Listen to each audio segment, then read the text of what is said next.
Our attacks from guard are often going to depend on what kind of posture our opponent has. And if our opponent's posture is up, the hip bump is a great option. It works at all levels of jiu-jitsu, and it takes you to a dominant position for the mount, which can be really useful.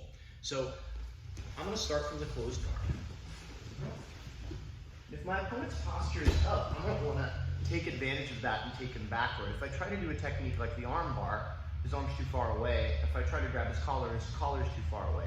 But in this case, you want to take advantage of what your opponent wants to do. The first thing I want to do is get his hands off me. So I'm going to take my hands and put them to my hips, lift my hips, and sweep inside. This is going to prevent my partner from pushing me back down when I try to sit up. Now I'm going to angle my hips out just a little bit as my knee drops against his hip and my left foot comes to the mat.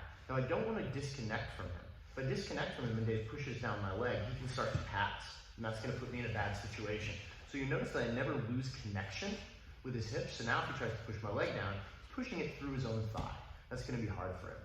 I'm going to cast my arm back, which is going to make it easier to get up on my elbow and hand. So cast my body backward, shoulder, elbow, wrist. My armpit is going to come to his far side shoulder. As the armpit comes to the far side shoulder, this hand is going to cup behind his elbow to prevent him from posting this hand. Right now, if I just try to push Dave that way, he can post his hand and I can't knock him over.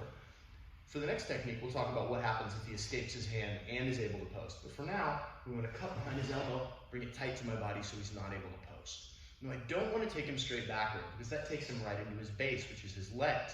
I'm going to take him off to the side. It's called a hip bump sweep because my hip, posting off my left foot, is just going to bump him.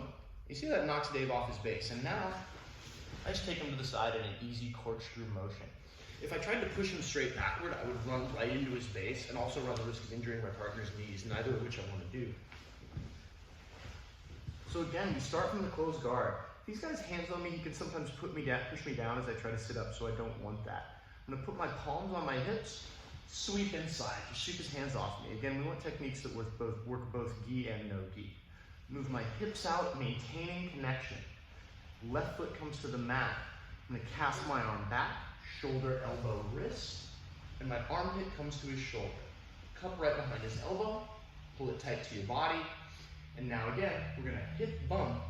I'll bump him with our hip and come to the mounted position. When I come to the mounted position, a lot of things I can do from here that we'll talk about when we do mount videos, but for now, just make your hands wide so that if Dave pushes me one way, I'm able to post. If he pushes me the other way, I'm able to post. The hip bump is not only a great technique in its own right, it also sets up a bunch of other attacks, including the Kimura arm lock, which we'll do a video on, and the guillotine choke, which we'll eventually do videos on as well.